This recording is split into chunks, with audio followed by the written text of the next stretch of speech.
नमस्कार सभी को। मैं डॉक्टर रश्मि पांडे, असिस्टेंट प्रोफेसर।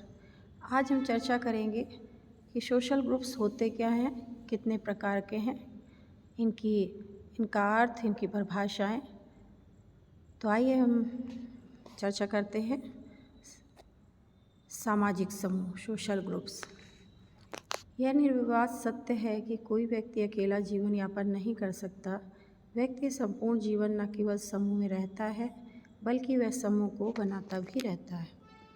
यानी जो भी व्यक्ति है, ये हम सभी जानते हैं कि कोई व्यक्ति अकेला नहीं रह सकता। उसे किसी न किसी ग्रुप या समूह की आवश्यकता हमेशा ही बनी रहती है। अब ग्रुप्स कौन से हैं जिनमें वो रहता है, जिनमें जन्म लेता है, जैसे परिवार है, पड़ोस है। आप जब क्लास में भी पढ़ते हो तो अकेले तो नहीं पढ़ते हो, कई बच्चों के साथ आप पढ़ते हो, तो वो भी एक ग्रुप है जिसे हम स्टडी ग्रुप कहेंगे। आपका मनोरंजन, धार्मिक जब कोई क्रियाकलाप होती है, अभी आजकल सावन चल रहा है, इसमें भी हम देखिए रुद्राभिषेक कराते हैं, तो कोई एक व्यक्ति तो नहीं करता, एक दो या कई लोग एक साथ मिलके पूजा पाठ करते हैं। जब हम कोई रिफ्रेशर या ओरिएंटेशन ऑनलाइन के माध्यम से कोई शिक्षा का कार्य करते हैं, तो भी वहाँ पे सोशल ग्रुप होता है। कई लोग एक साथ जुड़ते हैं जिनका उद्देश्य एक होता है और पारस्परिक एक दूसरे से जुड़े हुए होते हैं। तो आपका जो ग्रुप है वह अकेले आप नहीं, बल्कि जिस ग्रुप में आप रहते हैं, तो आप ग्रुप में रहते भी हैं और आगे चल के आप ग्रुप बनाते भी हैं। जैसे एक बच्चा परिवार में जब जन्म लेता है तो वह समूह में रहता है, बड़ा होकर खुद भी अपना एक ग्रुप बनाता है। जैसे कोई नौकरी व्यवसाय के अंतर्गत वह कार्य करता है और दूसरे लोगों को भी नौकरी देता है। तो ये जो है ये ग्रुप है, और ग्रुप जो कि हमको एक दूसरे से जोड़ते हैं। आगे है डिफिनीशंस। मैकइवर एवं पेस। समूह से मेरा तात्पर्य व्यक्तियों के किसी भी ऐसे समूह से है जो दूसरे के साथ सामाजिक संबंध बनाते हैं। ये तो क्लियर हो गया कि केवल एक भीड़ इकट्ठा होने से, जो कि दूसरी ग्रुप से या दूसरे लोगों में रुचि ना ले, मतलब संबंध ना रखे, तो वो भीड़ होगी, एक समूह नहीं होगा, सामाजिक समूह नहीं होगा। एक समूह तो होगा लेकिन एक सामाजिक समूह नहीं होगा। सामाजिक समूह में पारस्परिक चेतना का होना अनिवार्य तथ्य है। आगरमैन्यू काफ के अनुसार जब दो या दो से अधिक व्यक्ति एक साथ मिलते हैं और एक दूसरे पर प्रभाव डालते हैं, तो एक समूह का निर्माण करते हैं। जब कभी दो या दो से अधिक व्यक्ति पारस्परिक रूप से एक दूसरे को प्रभावित करते हैं तथा किन्हीं सामान्य हितों के लिए एक दूसरे के साथ अर्थपूर्ण अंतःक्रियाओं के द्वारा संबंध स्थापित करते हैं, तो एक समूह का निर्माण होता है। इतना तो आपको क्लियर हो गया होगा। अब हम चर्चा करते हैं समूहों के प्रकार के बारे में। समूह कितने प्रकार के होते हैं? तो समूह आपके भिन्न भिन्न आधारों पर अनेक प्रकारों का उल्लेख किया गया है सामाजिक समूहों का। जैसे संख्या के आधार पर, यानी कम जनसंख्या है, संख्या के आधार पर छोटे समूह होते हैं, बड़े समूह होते हैं। छोटे समूह में आपके कौन से आ जाएंगे? परिवार है, ग्राम है, पड़ोस और मित्र मंडली। बड़े समूहों में आपके नगर हो गया, प्रांत हो गया, राष्ट्र हो गया। नेक्स्ट है आपका बड़े समूह, नगर, प्रांत, राष्ट्र। नेक्स्ट स्थिर व अस्थिर। स्थिर व अस्थिर क्या है? यानी कुछ समूह स्थायी होते हैं और कुछ काम पूरा होने के बाद वह समाप्त हो जाते हैं, तो वो अस्थायी नहीं होते, अस्थिर होते हैं। तो स्थायी समूह कौन से हैं? परिवार है, ग्राम है, नगर है, पड़ोस है। जातिगत व प्रजातीय जो समूह बनते हैं वे भी आपके स्थिर समूह हैं। देश है, प्रांत है, ये सब स्थिर समूह के अंतर्गत आते हैं। और अस्थायी या अस्थिर में आपके कौन से आएंगे? जो किसी आवश्यकता विशेष की पूर्ति के लिए जुड़ते हैं और पूर्ति होने के पश्चात स्वतः समाप्त हो जाते हैं। ऐसे समूह कौन से हैं? सोचिए। ऐसे समूह हैं आपके भीड़ व श्रोता समूह, या किसी कारण से कोई आवश्यक कार्य आ जाने हेतु बनाए गए, जैसे बाढ़ समिति का एक समूह होता है। अन्य ऐसे ही किसी आवश्यक कार्य हेतु बनाया गया और जब वो कार्य पूरा हो गया तो वो समाप्त हो जाते हैं। ऐसे ही जब कोई धार्मिक स्थल पर कोई आयोजन किया जाता है तो लोग काफ़ी मात्रा में एकत्रित होते हैं, और जब वो आयोजन समाप्त हो जाता है तो लोग वहाँ से चले जाते हैं और वो भीड़ और वो समूह समाप्त हो जाता है। नेक्स्ट है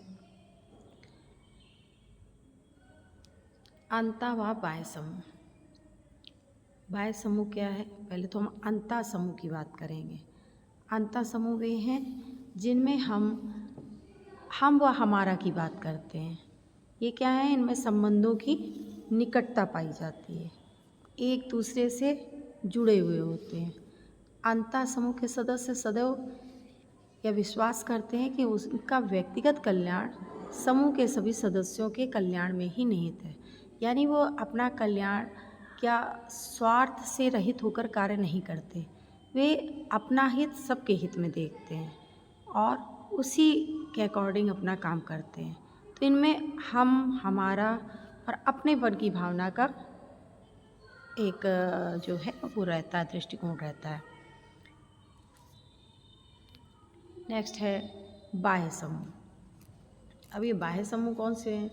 बाह्य समूह जिनमें कि हमारे संबंधों की घनिष्ठता अधिक नहीं होती, और जब हम बात करते हैं तो उनके प्रति कि वे, उनका समूह, यही भावना जो है और भेद हमको स्पष्ट रूप से दिखाई देता है कि हम दूसरे समूह के बारे में चर्चा कर रहे हैं। जैसे आपके जो संबंध होते हैं बाह्य समूह के, तो ये अंतर समूह से पूर्णतः विपरीत भावनाएं प्रदर्शित करता है। जिस समूह को हम बाह्य समूह कहते हैं उसके प्रति हमारी मनोवृत्ति क्या होती है? सौजन्यपूर्ण और भेदभाव से युक्त होती है। ये ऐसे समूह के सदस्यों से जुड़े होते हैं जो दिखावे के होते हैं, और इन्हें हम किसी पराये समूह के प्रतिनिधि के रूप में देखते हैं।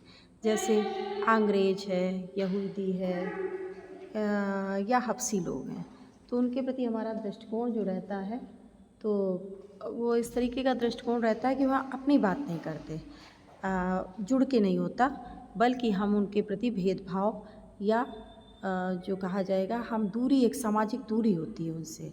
ऐसे व्यक्तियों के प्रति जो है आदरपूर्ण शब्दों का प्रयोग ना करके, बल्कि विदेशी, असभ्य या चोर या हमारा ले गए, अंग्रेज़ों ने ऐसा किया, इन सब शब्दों का प्रयोग करते हैं। अब इनके बारे में हम यही कह सकते हैं, जब बिना किसी विशेष कारण के ही हम कुछ व्यक्तियों से सामाजिक दूरी का अनुभव करते हैं और इसलिए उन्हें अपने से कम मानकर उनकी अवहेलना करते रहते हैं, तब ऐसे व्यक्तियों के समूह को बाह्य समूह के नाम से संबोधित किया जाता है। अब आता है आपका संदर्भ समूह। संदर्भ समूह भी समूह के उसमें आपका एक बहुत विशेष महत्व रखता है। जैसा कि इसमें बताया गया है कि संदर्भ समूह के संबंध में लिखा है कि व्यक्ति का संदर्भ समूह वह होता है जिसमें वह जन्म लेता है अथवा इसके सदस्य के रूप में पहचाना जाता है। फॉर एग्ज़ाम्पल, हम जिस परिवार, गांव, जाति, धर्म के सदस्य के रूप में पहचाने जाते हैं वह हमारा सदस्यता समूह होता है। यानी जिस भी परिवार में, जिस धर्म में, जिस जाति में या जिस क्षेत्र में हम रहते हैं, जहाँ से हम जुड़े हैं, जिस गांव, यानी जो गांव है आपका, जिस जाति के हैं, धर्म से हैं, उसी से हमारी पहचान होती है और उसके हम एक सदस्यता समूह के सदस्य भी होते हैं। इसके विपरीत संदर्भ समूह वह समूह है जिसका एक व्यक्ति वास्तव में सदस्य तो नहीं होता, लेकिन जिसे व्यक्ति अपने आदर्श के रूप में देखता है अथवा इसके अनुसार बनने की आकांक्षा करता है। यानी हम ना उस गांव के हैं, ना जाति के हैं, ना धर्म के हैं, और लेकिन हम उससे जुड़ना चाहते हो। जिस जाति, धर्म, परिवार के हम हैं वहाँ पे तो हमारा सदस्यता समूह के हम सदस्य हैं, लेकिन जिनके हम नहीं हैं वो हमारा कौन सा समूह है? संदर्भ समूह, जो कि जिसको हम आदर्श मानते हैं। आप एग्जाम्पल तौर पे आप ये समझ लीजिए, यदि कोई व्यक्ति एक ग्रामीण समूह का सदस्य है, वो गांव में रहता है, तो प्रायः उसे अपनी वेशभूषा, शिक्षा, व्यवहार और संस्कृति या नगर के किसी समूह से वो अपने को छोटा समझ सकता है, वो अपने को निम्न समझ सकता है कि हमारा वेशभूषा, हमारी शिक्षा, हमारा व्यवहार का तरीका, हमारा घर, गांव अच्छा नहीं है। इस दशा में, इस मनोदशा में वो क्या करता है कि जब कोई नगर का व्यक्ति है जो किसी दूसरे परिवार का है, वो अपने को उस व्यवहारों के संदर्भ के रूप में देखना आरंभ कर देता है कि वह उस नगरीय परिवार या नगरीय समूह का सदस्य न होने के बाद भी उसी के समान अपने व्यवहारों तथा विचारों में परिवर्तन लाने का प्रयत्न करता है, जिसका वह व्यक्ति नहीं है, और यही उसका संदर्भ समूह है। इसी कारण कभी कभी संदर्भ समूह को गैर सदस्यता समूह के नाम से भी संबोधित कर लिया जाता है। तो आप इसको बहुत सरल शब्दों में समझ सकते हैं कि जिस धर्म, परिवार, गांव, जाति में हमारा जन्म हुआ है, उसके तो हम सदस्यता समूह के रूप में हैं, लेकिन जिससे हम मन से जुड़ रहे हैं, जिसके हम सदस्य नहीं हैं, वो चाहे कोई दूसरा परिवार हो, दूसरा धर्म हो, दूसरी जाति हो। जैसे आप किसी निम्न जाति को ही ले लीजिए।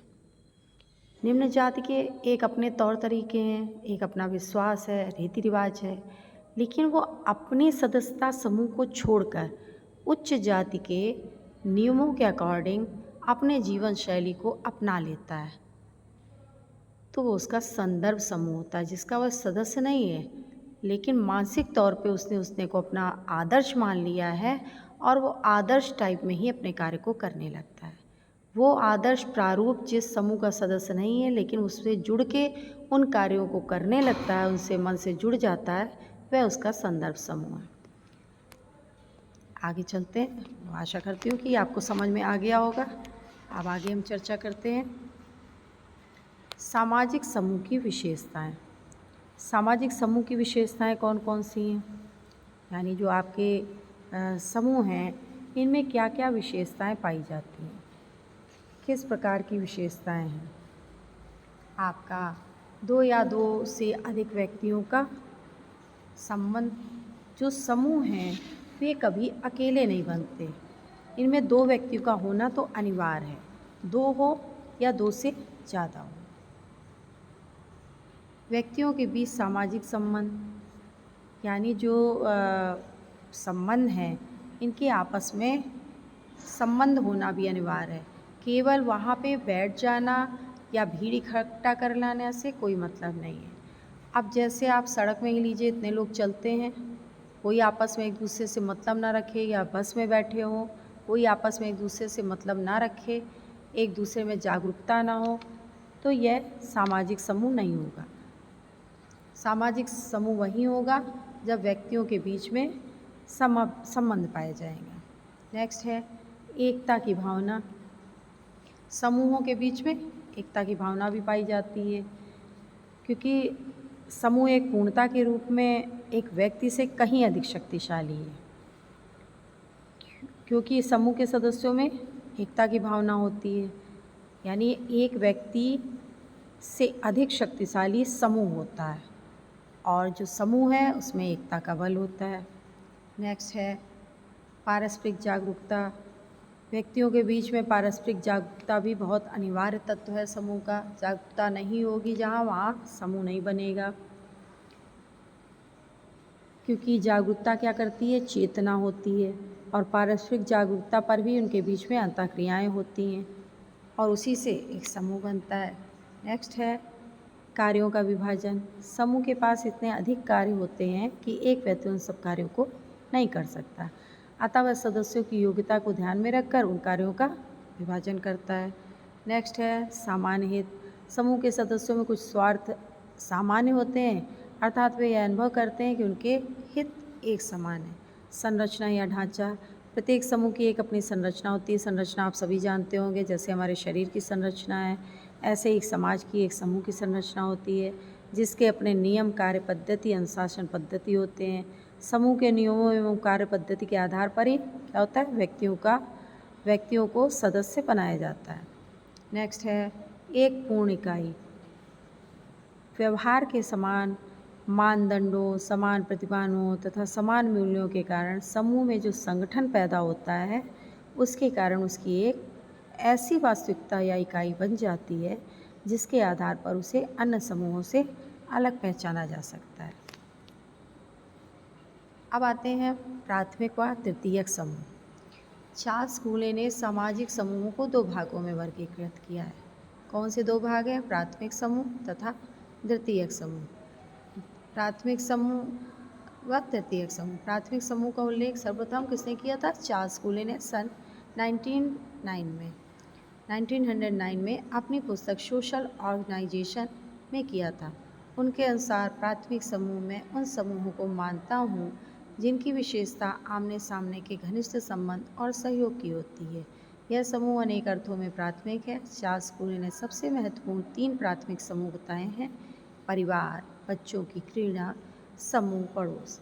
यानी जब बच्चा जन्म लेता है तो सबसे पहले कहाँ आता है? परिवार में। उसके बाद जब थोड़ा बड़ा होता है तो अपने बच्चों के अपने संगी साथियों के साथ क्रीड़ा स्थल पर पाया जाता है। बच्चों के साथ, छोटे बच्चों के साथ, अपनी मित्र मंडली के साथ रहता है। और इसके साथ ही पड़ोस, ये हमारे क्या हैं? इन्होंने बताए हैं कि प्राथमिक समूह। इन समूहों का संबंध क्या होता है? इन समूहों का संबंध व्यक्ति के बालकाल से में अधिक पाया जाता है। यही कारण है कि व्यक्तित्व के विकास में इनका योगदान प्रशंसनीय रहा है हमेशा।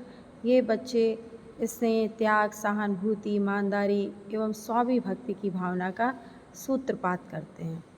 जो आपका प्राथमिक समूह है, इसका योगदान क्या रहता है कि विकास में इनका योगदान प्रशंसनीय है, क्योंकि प्राथमिक समूह में बच्चे स्नेह है, त्याग है, सहानुभूति, ईमानदारी एवं स्वाभिभक्ति की भावना को बढ़ाते हैं।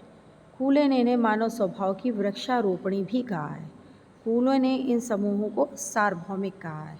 यानी ये जो प्राथमिक समूह है ये सभी जगह पाए जाते हैं। नेक्स्ट है आपका अर्ध प्राथमिक समूह। अर्ध प्राथमिक समूह कौन से हैं? ये जानबूझकर बनाए जाते हैं। आमने सामने के घनिष्ठ संबंध वाले समूह होते हैं जिनकी घनिष्ठता विशेष उद्देश्य और संगठन के कारण कुछ मात्रा में सीमित होती है। देखिए प्राथमिक समूह में क्या है? प्राथमिक समूह में आमने सामने के घनिष्ठ संबंध होते हैं और वे जानबूझकर नहीं बनाए जाते, किसी स्वार्थ के कारण नहीं बनाए जाते। लेकिन अर्ध प्राथमिक समूह में द्वितीयक संबंधों की भी विशेषता पाई जाती है और प्राथमिक संबंधों की भी विशेषता पाई जाती है। यानी घनिष्ठ इनके आमने सामने के संबंध होते हैं, घनिष्ठता होती है, ये प्राथमिक संबंधों की विशेषता है। लेकिन विशेष स्वार्थ और से संगठन होता है, ये आपका द्वितीयक समूह की विशेषता है। तो इसमें इसलिए इसे अर्ध प्राथमिक समूह कहा जाता है। नेक्स्ट है द्वितीयक समूह। द्वितीयक समूह कौन से हैं? ये एक ऐसा समूह होता है जिसमें घनिष्ठता का अभाव पाया जाता है और अधिकतर अन्य प्राथमिक एवं अर्ध प्राथमिक विशेषताओं का भी अभाव रहता है। यानी यह कौन सा समूह है जिसमें घनिष्ठता का अभाव पाया जाता है और अधिकतर अन्य जैसे प्राथमिक है एवं अर्ध प्राथमिक समूह जो हैं उनकी विशेषताओं को भी अभाव पाया जाता है। चूँकि इसका निर्माण विशेष हितों या स्वार्थों की पूर्ति के लिए किया जाता है, तो ये क्या होते हैं? द्वितीयक समूह होते हैं जिनके की संबंध भी आंशिक होते हैं, इसलिए इन्हें स्वार्थ समूह भी कई बार कहा जाता है। लुडबर्ग वर्ग के समूह शब्दों में उन समूहों को द्वितीयक समूह मानते हैं जिसमें लुडबर्ग उन समूहों को द्वितीयक समूह मानते हैं जिसमें सदस्यों के संबंध अव्यक्तिगत, हित प्रधान एवं व्यक्तिगत योग्यता पर आधारित होते हैं। अब जैसे आप किसी ऑफिस में काम करते हैं तो आप व्यक्तिगत योग्यता के आधार पे ही तो करते हैं, वहाँ एक ग्रुप बनता है। क्योंकि आप किसी स्वार्थ के कारण, एक विशेष उद्देश्य के कारण बनाते हैं, आप वहाँ के सदस्य होते हैं। तो ये क्या होता है? अव्यक्तिगत, व्यक्तिगत नहीं है और हम अपने हित के लिए जोड़ते हैं। ठीक है, तो ये जो ग्रुप बनते हैं व्यक्तिगत योग्यता और हित प्रधान होते हैं। बीर स्ट्रीट के शब्दों में वे सभी समूह द्वितीयक हैं जो प्राथमिक नहीं हैं। ऐसे कौन से प्राथमिक समूह नहीं हैं जो ऐसे सभी समूह द्वितीयक हैं जो प्राथमिक नहीं, यानी प्राथमिक में आपके परिवार, पड़ोस, क्रीड़ा, मित्र मंडली आई, तो यानी उनको तीनों को छोड़कर जो भी ग्रुप बनाए गए वे आपके सेकेंडरी हैं, द्वितीयक हैं। कॉलेज है, दुकान है, अस्पताल है, बाजार है, यहाँ पे हम स्वार्थ और विशेष उद्देश्य और हित के कारण ही जुड़ते हैं। प्राथमिक समूह की विशेषता क्या है? छोटा आकार, सदस्य संख्या कम, सदस्यों में शारीरिक समीपता, स्थायी संबंध, अनौपचारिक तथा स्वतः निर्मित संबंध, निरंतरता के साथ सर्वांगीण संबंध, व्यवहारों को प्राथमिक व अनौपचारिक विधियों से नियंत्रित, समान उद्देश्य, अनिवार्य सदस्यता, हम की भावना, आंतरिक संबंध, व्यक्तिगत जीवन पर गहरा प्रभाव, आमने सामने के संबंध, व्यक्तिगत संबंध सरलतापूर्ण, जैसे आपके ग्राम जनजातियों में होते हैं, व्यक्तिगत होते हैं, आपस में आप दूसरे आमने सामने से जुड़े होते हो, और चूँकि व्यक्तिगत है, बहुत ज़्यादा जटिलता नहीं है, इससे संबंध क्या है, सरलतापूर्ण। प्राथमिक में तृतीयक समूह नहीं होते, यानी प्राथमिक समूहों में तृतीयक समूह नहीं होते, क्योंकि प्राथमिक समूह क्या है, घनिष्ठता के आधार पर जुड़े हैं, किसी विशुद्ध उद्देश्य की पूर्ति के लिए नहीं जुड़े हैं, जबकि द्वितीयक समूह हित प्रधान होते हैं, इससे प्राथमिक समूहों में तृतीयक समूह नहीं होते। सामूहिकता का जन्म अति प्राचीन समूह, सीमित कार्य क्षेत्र व सार्वभौमिक। अब आपके तृतीयक समूहों की क्या विशेषता है, बड़ा आकार, सदस्य संख्या अधिक, समीपता, अनिश्चित अस्थायी संबंध, औपचारिक तथा बनाए गए संबंध, निरंतरता नहीं, उद्देश्यपूर्ण संबंध, व्यक्तिगत संबंध, जटिल संबंध, द्वितीयक व औपचारिक नियंत्रण विधि, अव्यक्तिगत संबंध, अपने अपने हित, ऐच्छिक सदस्यता, हम की भावना का अभाव, दिखावे के संबंध, स्वार्थ के कारण प्रभावहीन, परोक्ष व असमान संबंध। परोक्ष व असमान संबंध कौन से हैं, जो कि पद व भूमिका पर आधारित होते हैं। सामूहिकता का भाव, औद्योगिक देन। औद्योगिक देन ने हमको क्या दिया है, व्यवसायी एक समूह दिए हैं, वर्गीय संबंध दिए हैं, इसके साथ असीमित क्षेत्र, सार्वभौमिकता का अभाव। द्वितीयक समूह में प्राथमिक समूह हो सकता है, प्राथमिक समूह में द्वितीयक संबंध नहीं हो सकते, लेकिन द्वितीयक समूह में प्राथमिक संबंध हो सकते हैं।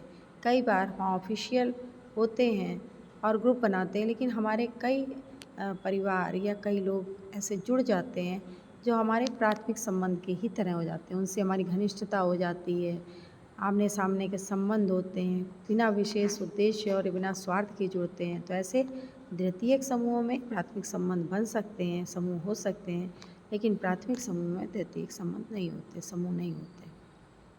आशा करती हूँ कि आपको यह लेसन, यह विषय समझ में आया होगा। अगर समझ में आया हो और आपके लिए उपयोगी हो तो प्लीज़ लाइक करें और शेयर करें। इसी के साथ मैं इस जो आज ये सोशल ग्रुप्स का जो परिचय था, इसको समाप्त करती हूँ। धन्यवाद।